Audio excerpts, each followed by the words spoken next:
Good afternoon, class. So for today's discussion, we're going to talk about the case study 3, Did Rizal Retract? So before we proceed to our main topic for today, let's have some recapitulation first of what we have discussed last meeting. So last meeting, we talked about the case study 2, what happened in the Cavite Mutiny. So the Cavite Mutiny started in the Cavite Arsenal. When we said arsenal, it is where the weapons or the armaments have been made. And then, we studied 4 primary sources in all. The first 2 is from the Spanish perspective, while the other 2 is from the Filipinos' perspective. In the Spanish perspective, they say that the Cavite Mutiny was an attempt to overthrow the Spanish government, or it is just a starting plot for the bigger plan of revolution. While in Filipinos' perspective, they say it is just a simple mutiny of the dissatisfied laborers of the Cavite Arsenal due to the new policies that General Escuerdo imposed at that time. So understand? So now, let's proceed to our main topic for today, which is the case study 3, Did Rizal Retract? So, let me read first our learning objectives. In the end of the virtual discussion, 85% of the students are expected to explain the retraction of Dr. Jose Rizal using primary sources and give importance to the martyrdom of Jose Rizal through making a poster. So Dr. Jose Rizal, he is identified as a hero of revolution for his writings that center on ending colonialism and liberating minds to contribute to creating the Filipino nation. So we all know that now we consider Jose Rizal as our national hero because of his writings or sa mga sinulat niya or sa mga ginawa niya noon sa panahon ng Espanyol para i-liberate yung mga minds ng mga tao para malaman natin kung ano talaga ang totoong nangyayari sa panahon ng mga Espanyol. He vilified not the Catholic religion but the friars or yung mga praile because they are the main agent of injustice in the Philippines. And one of the most influential works of Dr. Jose Rizal are the Noli Me Tangere and El Filibusterismo. So now, we're going to talk about if Rizal did really retract before his execution. So when we say retract or retraction, it is a statement saying that something is said or wrote at an earlier time is not true or correct. Retraction is somewhat a withdrawal of what you said. So, sa nangyari kay Rizal, pag-aaralan natin kung talagang nag-retract or sumulat siya ng retraction letter before his execution. Kung binawi ba niya talaga lahat yung mga sinabi niya tungkol sa simbahan at sa mga praile. So, there are 4 iterations of his retraction. The first one is published in La Voz Española. The second one is published in Diario de Manila. And the third one is published in a magazine, La Juventud. And the fourth one is a document. It is a primary source, or it was considered as a primary source statement of Father Balaguer. But the original text of his retraction was found in Archdiocesan Archives on May 18, 1935, almost 4 decades of disappearance. Then, so, for now, let's investigate the Balagir's testimony. So, Father Balagir's testimony. So, there are many doubts about the retraction of Rizal. Ang daming doubts or mga hindi naniniwala na nangyari or nag-retract talaga si Rizal before his execution. So, according to Balagir, Rizal woke up several times, confessed 4 times, attended a mass, received a communion, and prayed to a rosary, all of which seem out of character. So, but out of character? It is because sa mga sulat nga o sa mga novels ni Jose Rizal ay ayaw niya or kontra talaga niya yung Catholic Church. Yung Catholic Church at yung mga praile. But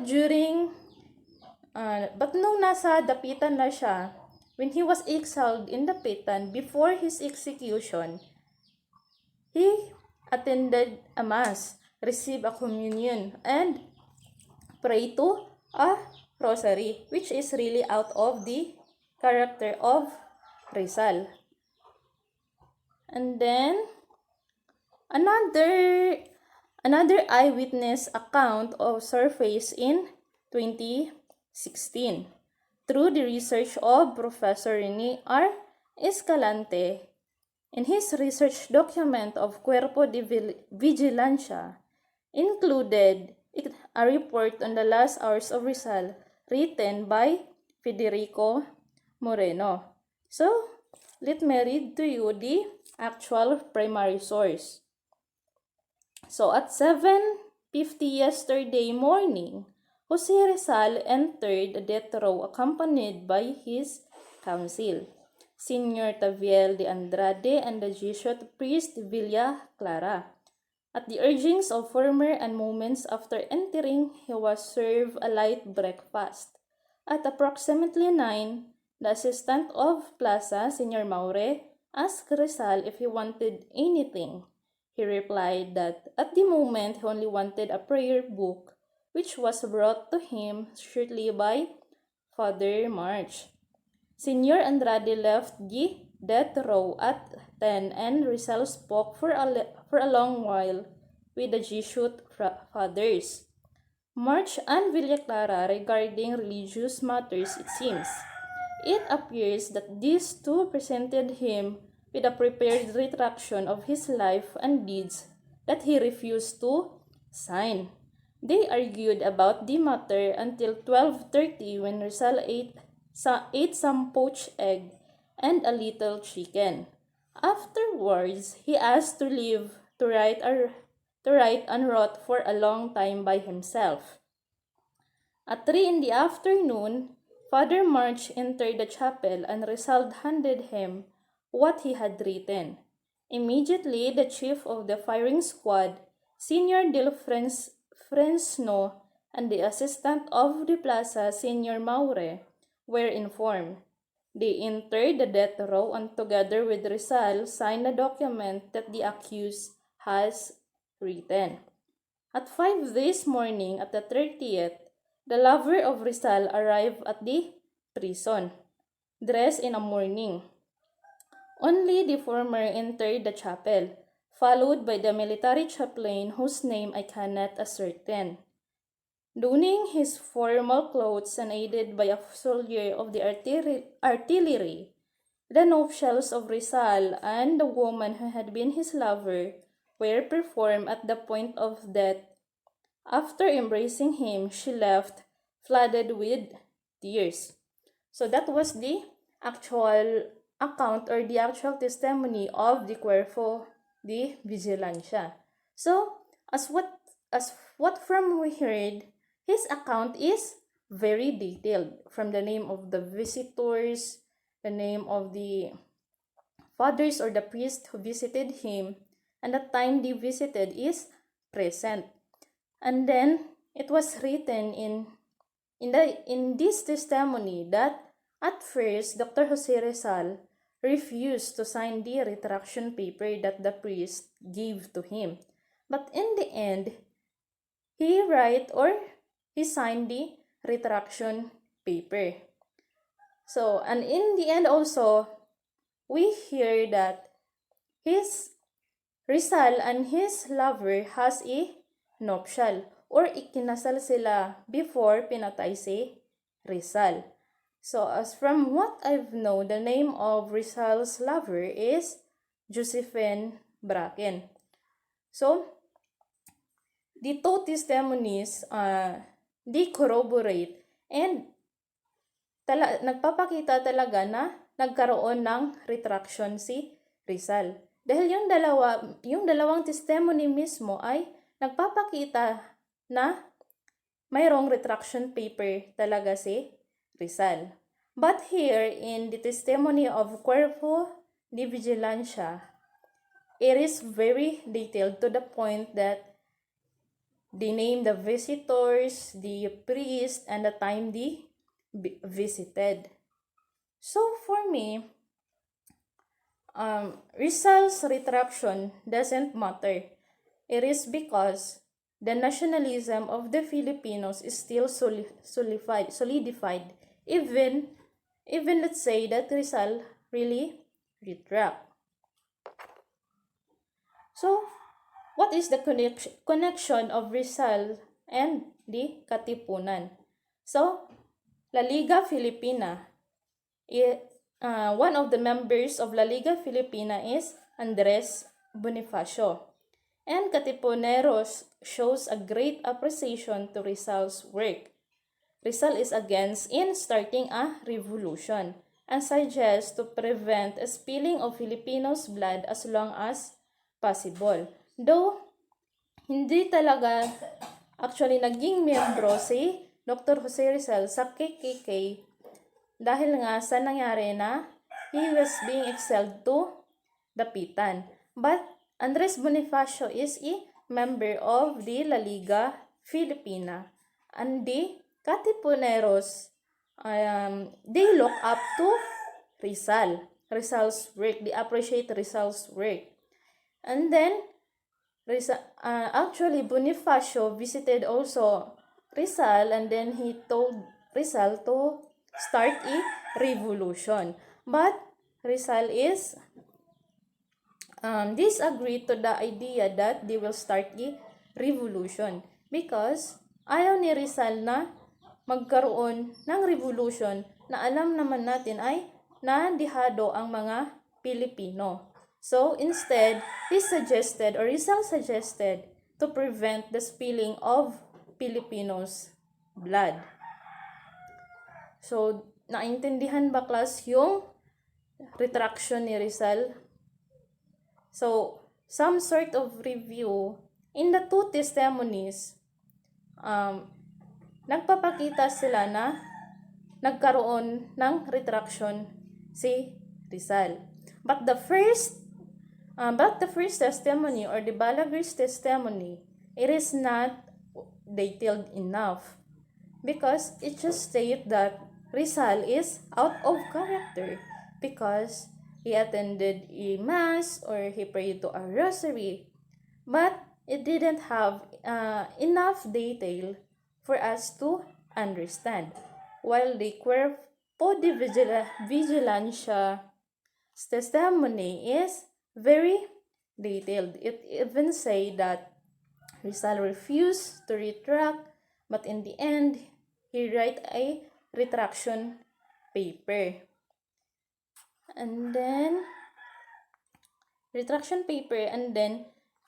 nagpakasal sila ni Bracken. So, maybe, yung nangyaring retraction paper is some sort of agreement para, for example, sinulat ni Rizal yung retraction paper at ang yung kapalit ay yung ikasal siya kay Bracken. So, for me, in my own opinion,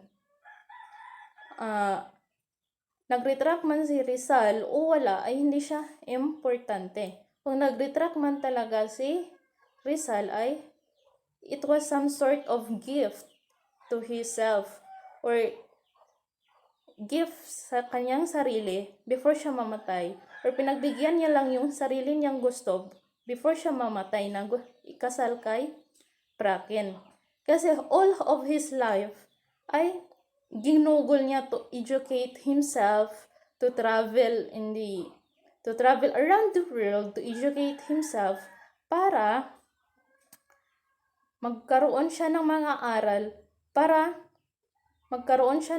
or to educate himself na para makasulat siya ng mga novels na laban sa mga praile.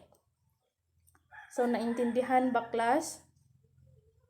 So, for your activity here in case study 3, I will just post it differently or separately, okay? So, your first activity there, or your assessment, you're going to write true if the statement is true, and you're going to write false if the statement is false. So, it is 10 items in all. And for your assignment, you're going to create a poster. So, I will just give the details in my posted assessment together with the true or false. So, and the criteria is there also. So, I'm gonna post it later. So, now, let's proceed to our last topic, which is the case study 4. Where did the cry of rebellion happen? So, momentous events swept the Spanish colonies in the late 19th century, including the Philippines.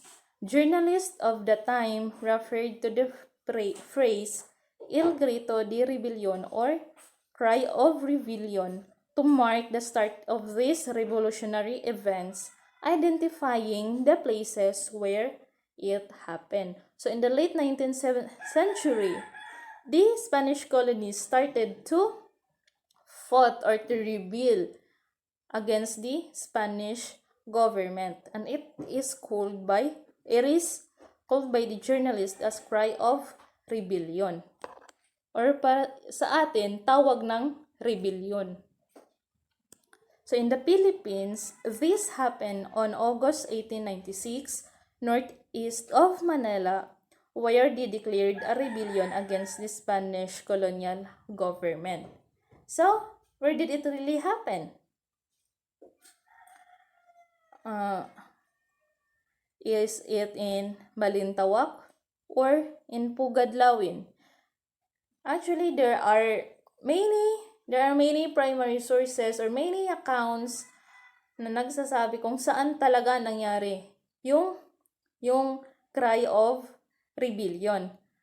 Pero, yung pinaka-famous ay yung kung sa Balintawak ba talaga o sa Pugadlawin. So, where did it really happen? So, let's find it out throughout our discussion. So, the different dates and places of the cry. So, first, let's talk about Guillermo Magsangkay. So, according to Guillermo Magsangkay, on August 26, a big meeting was held in Balintawak at the house of Apolonio Samson, the kabisa of Barrio Caloocan. So, there is a big meeting of the Katipuneros. So, when we say Katipuneros, syempre nandun si Andres Bonifacio, sina Emilio Jacinto, at yung lahat ng mga kasapi ng KKK. Nandun sila to have a big meeting. Nagmi-meeting sila lahat ng mga kasapi ng KKK. So, habang daw nagmi-meeting sila, nagdi-discuss sila kung magre-revolt ba talaga sila o hindi, ay nagkaroon ng hindi pagkakapareha ng ideya.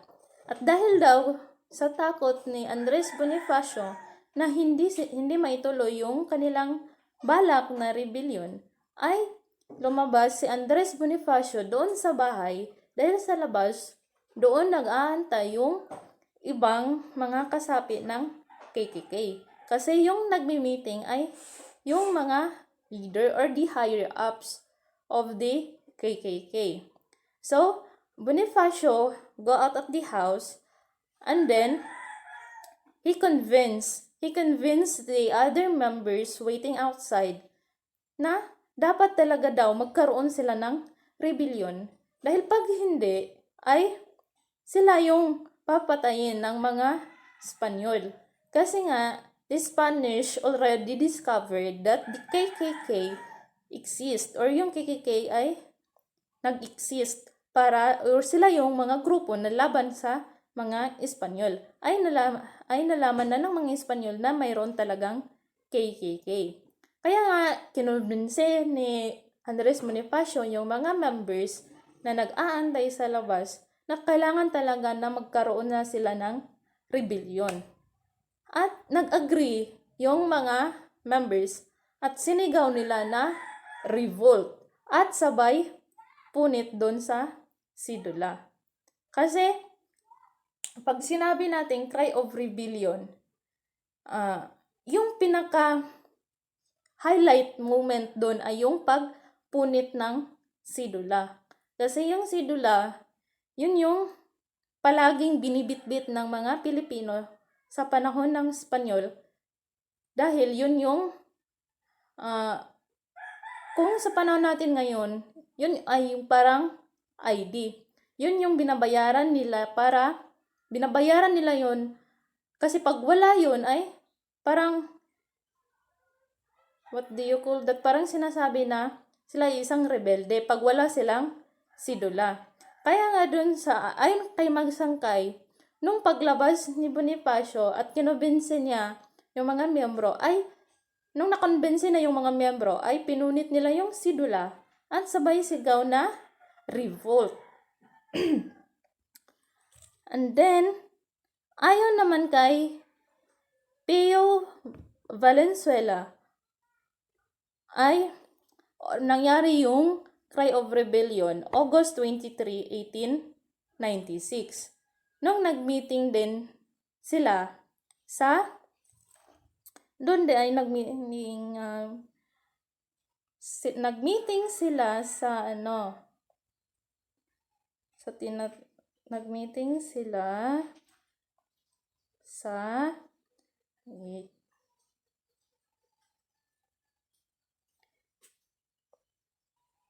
Nag-meeting daw sila sa Balintawak noong August 23, 1896.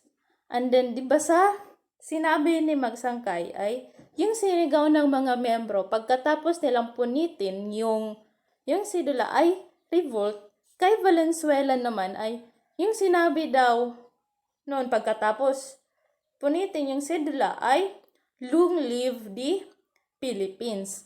Long live the Philippines. Yun daw yung sinigaw nila. While kay Magsangkay, sinabi niya na revolt. Yun daw yung sinigaw ng mga miyembro. So sa dalawa pa lang mismo ay they are very contradicting from the date and to what the members of the KKK shouted after pagkatapos nilang punitin yung sidula. So kay Magsangkay, August 26, 1896, at yung sinigaw ay revolt, while kay Pio Valenzuela naman ay noong August 23 daw, 1896, at yung sinigaw ay long live the Philippines. And then, using primary and secondary sources, 4 places have been identified. Di Balintawak, Kangkong, Pugadlawin, and Bahay Turo, while the dates vary. There are August 23, 24, 25, 26 of August 1896. So, talagang very complicated. Kasi nga, there are so many places, so many dates. But, sabi ko nga noon, in studying history, we should not focus only on one sources. We really need to investigate to know where really it happened. So, and based on our sources, there are 4 places had been identified. Di Balintawak, Kangkong, Pugadlawin, and Bahay Turo. And then another thing, so we should be cautious or enough in investigating primary sources, especially in Pio Valenzuela. Because he said in one of the Spanish investigator that the cry of rebellion happened on August 23, 1896 in Balintawak. While in his Memoirs of Revolution, it is some sort of novel, I think, the Memoirs of Revolution. It was stated there that it happened August 23 in Pugad, Lawin, which is a red flag in investigating primary sources. Dahil nga, iisang tao, dalawang dates, dalawang places yung sinabi niya. First is August 26 in Spanish Investigator, while in his novel, he said it was August 23 in Pugad, Lawin. Diba? Paulit-ulit yung sinasabi niya. Hindi magkapareho. So, according to Guerrero, Encarnacion, and Villegas, all of these places are in Balintawak. Then part of Caloocan now in Quezon City. And for the dates, Bonifacio and his troops keeps on moving from one place to another to avoid being located by the Spanish government. So, those places daw ay yung Bahay Turo, yung Bukadlawin, Kangkong, Balintawak, they are all part of Caloocan or now in Quezon City. And then, for that time, kaya nga paulit-ulit nga yung or pa bago-bago yung mga lugar na sinasabi kasi nga di Bonifacio and his troops or the KKK ay patago sila. Palagi silang or they move from one place to another kasi nga nagtatago sila sa mga Spanish government. Kasi nga the Spanish government of that time already know that the KKK existed. Kaya nagtatago sila, they move from one place to another, kaya there are no certain place kung saan talaga nangyari yung cry of rebellion. But what is certain is, it happens one in the places I've mentioned, di Bahay Turo, di Kangkong, di Pugadlawin, or in the Balintawak. But as what stated there, all these places are in Balintawak, then part of Caloocan, and now in Quezon City. So, it is understandable ba, class? Masabtan na ba siya? Because, yung cry of rebellion nga yun yung starting point or doon talaga nag-umpisa yung nangyari na rebellion. Because at that time, Filipinos are eager to be independent from the Spanish government. Kasi nga at that time, at the late 19th century, nag-start na mag-rebellion yung mga ibang country na sakop din ng mga Spanish para mag-gain din nila yung kanilang independence. That's why the Philippines at that time is eager also to fight for our independence. And the cry of rebellion or yung tawag ng rebellion ay the starting point para lalaban na sila sa mga Spanish. So for now,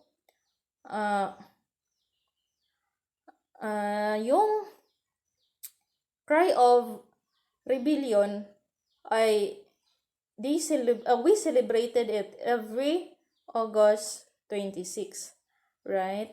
And the monument was, the monument right now is I think it is in Balintawak or maybe in Pugadlawin. I'm not sure. So I'm going to send you the more notes about it, okay? Because I'm going to send you the more detailed notes as to where the monument right now.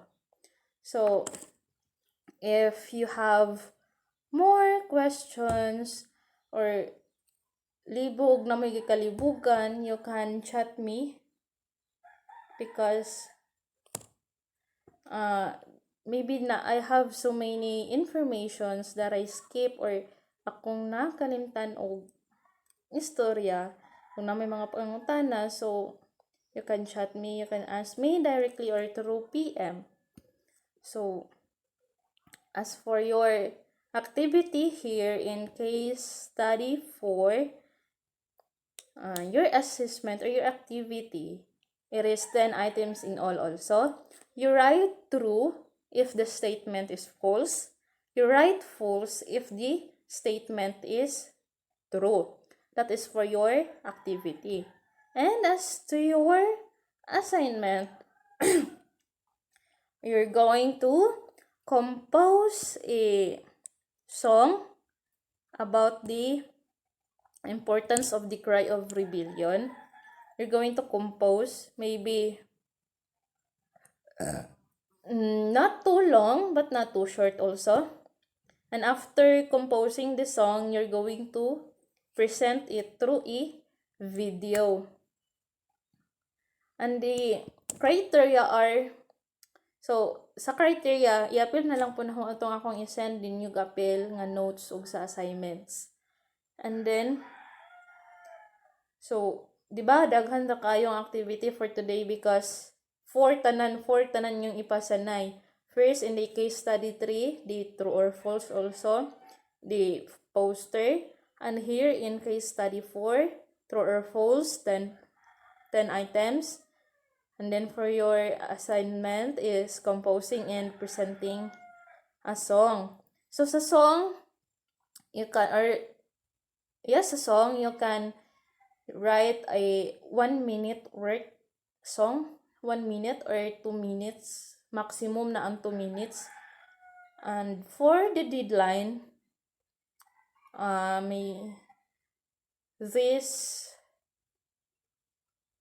the deadline will be in 2 weeks on Say Pizza. So I will just clarify because this activity or our discussion is worked for 2 weeks. For this week, the case study 3, the next week, ang case study 4. But, kuan na siya, Holy Week, but I need to finish the assigned lessons. That's why, akong gitapo ang duha. Diba, before, atong case study 1 is, ang atong activity and assignment for the case study 1 is, atong ipas week after gihatag. So, kani considered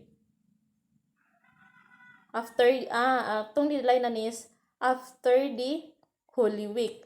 So, karon nga Holy Week, karong sunod nga Huwebes, karon maabot ang Huwebes, then, sunod pag yun, maybe, yes, after Holy Week, Thursday gihapon ang deadline.